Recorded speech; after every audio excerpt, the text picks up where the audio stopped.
Ahoj, takže dneska jsem vás chtěla přiblížit, jak vypadá moje studium modní fotografie v Anglii.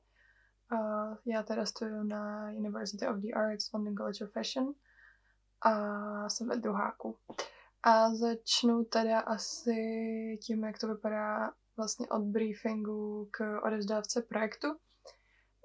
Takže když máme briefing, tak vlastně potom následují přednášky a workshopy.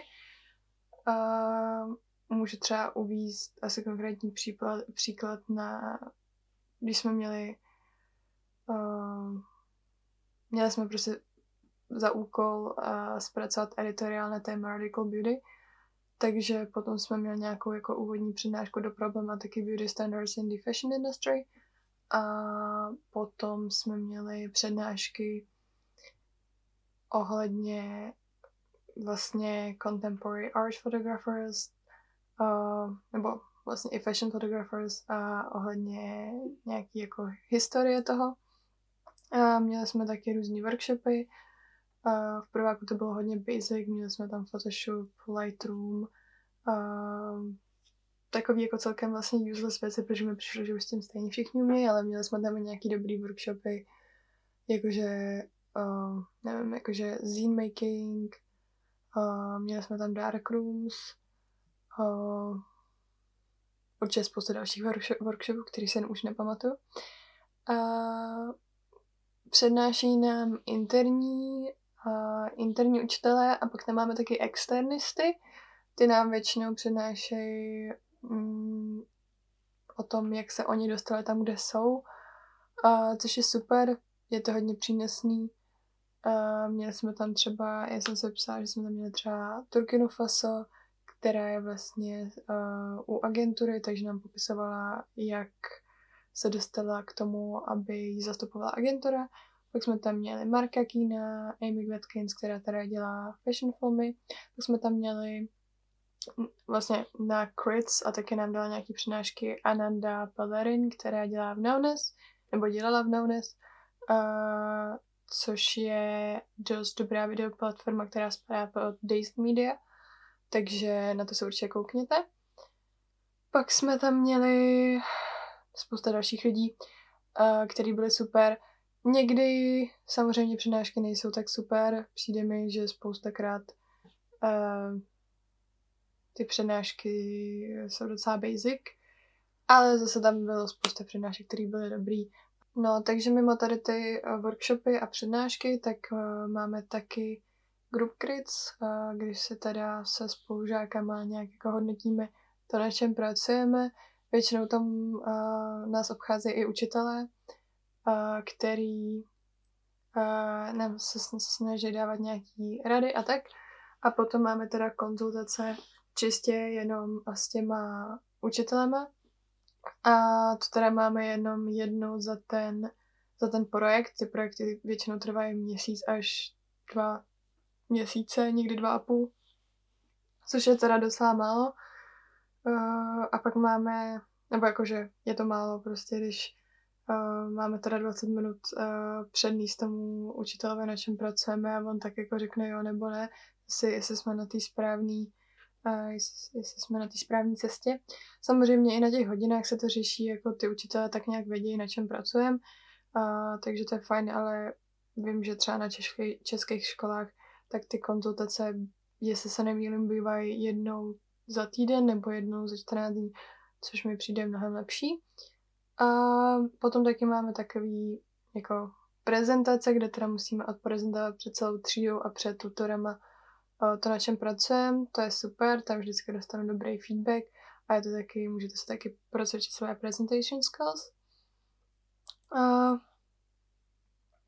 Co teda potom odevzdáváme, když už ten projekt doděláme, tak teda máme research journal, což je dokument o 20 až 80 stran, záleží, jak moc chcete jako prozkoumat to daný téma.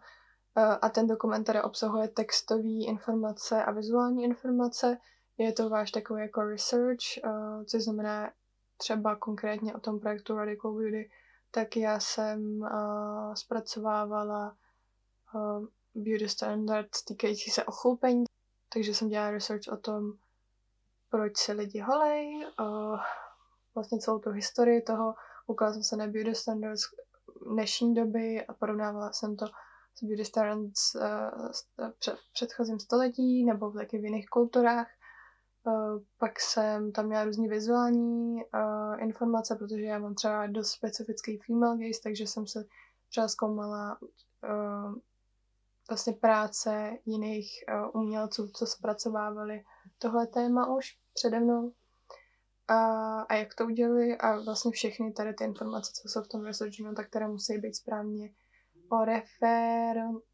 jak se to říká, no musí mít prostě reference všechny. Takže to je k tomu research journal. Pak máme critical reflection, kde teda reflektujeme na uplynulý projekt a slouží to jako naše obhajoba. Můžeme teda se vyjádřit na to, jestli si myslíme, že se nám to povedlo, nepovedlo, co bychom udělali jinak, co bychom nechali stejně a tak dál. A potom teda odezdáváme ten imagery outcome. Co se týče tady toho, tak si myslím, že v Česku tohle to všechno je jako orálně, což je možná trošku lepší v tom, že si to můžete obhájet, zatím tady to, co nenapíšete do toho research journal nebo critical reflection a ta informace tomu posuzujícímu chybí, tak máte prostě známku dolů. No, potom teda, co se týče struktury školy, tak tu máme 3x týdně a jenom půl dne, což teda znamená, že máme dost volného času, který bychom měli trávit studiem, nebo bychom měli trávit ve studiu, dělat různý test shoots a tak dál. Myslím si, že máme hodně jako svobody ve tvoření. Vlastně pokud tak nějak jako spojíme ten daný koncept nebo všechno. Vlastně všechno to, co tvoříme, musí být jako related to fashion.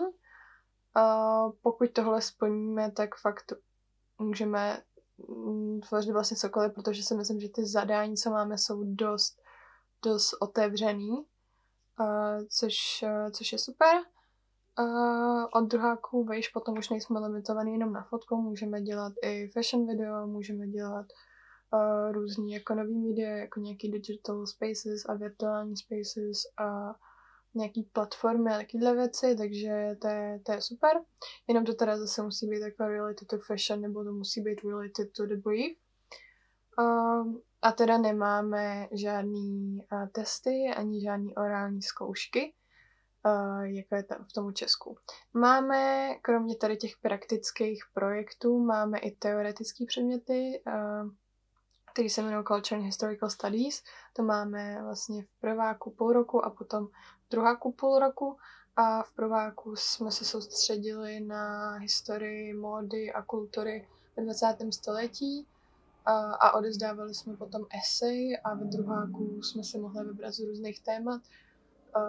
Já jsem si vybrala fashion media, což bylo super, protože jsme tam řešili jako etické otázky z nějakých publikací a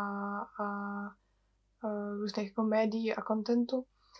Řešili jsme otázky jako inclusivity, diversity, globalization a tak dále.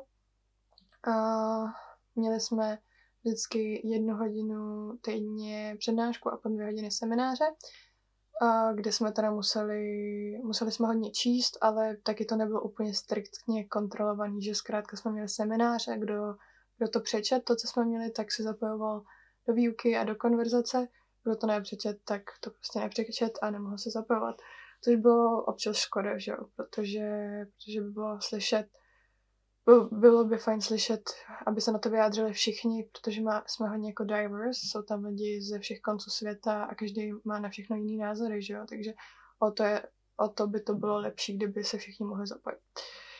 Nicméně teda z tady těch předmětů nemáme zkoušky, je to všechno formou esejí, což si myslím, že je super, mě esej strašně vyhovují, přijde mi, že jsou fakt efektivní v tom, že si tu danou problematiku nebo to daný téma na studiu, potom si musím vytvořit svůj vlastní názor skrze hrozně moc jako jiných textů a jiných názorů a potom to teda nějak jako všechno summarizovat a napsat esej, což znamená, že si to všechno jako docela dobře zapamatuju.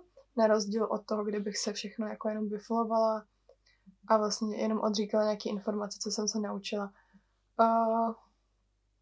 Na druhou stranu si myslím, že se tím, že jsme těch esejí psali jenom, jsme vlastně měli 3 eseje za rok a půl, a tak to je dost málo. Přijde mi, že kdyby jsme ty eseje měli psát třeba každý měsíc, takže mi to fakt dá hrozně moc. Bohužel to tak není, takže se snažím snažím se dělat jako výpisky nebo se nějak vzdělávat a číst knížky mimo to ve svém volném čase, což zase není tak jako produktivní pro sebe, protože nad sebou nemáte ten bič a zkrátka by to mohlo být lepší. No já myslím, že to je asi všechno, co jsem chtěla říct. Já jsem tady spokojená, myslím si, že tenhle kurz úplně není pro lidi, co potřebují, aby je někdo vedl za ruku. Myslím, že tady ten kurz je spíš pro studenty, co vědí, co chtějí. Že tady to fakt záleží, kolik vy do toho dáte, tolik se vám vrátí. Takže já jsem tady spokojená, vím, že spousta lidí si stěžuje, že zkrátka nejsme tak jako challenged, což je pravda, nejsme. Na druhou stranu, když máte vlastně vy sami furt na čem pracovat, i pokud máte svoje projekty, tak jste zase, nebo já jsem třeba ráda, že máme právě čas pracovat na svých vlastních projektech, takže to už potom jako záleží.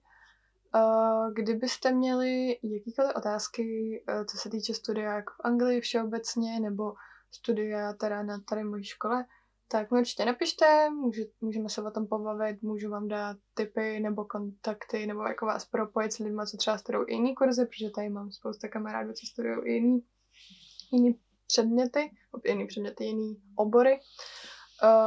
Takže se určitě ozvěte, kdybyste něco potřebovali. A to je asi všechno. Tak jo, tak čau.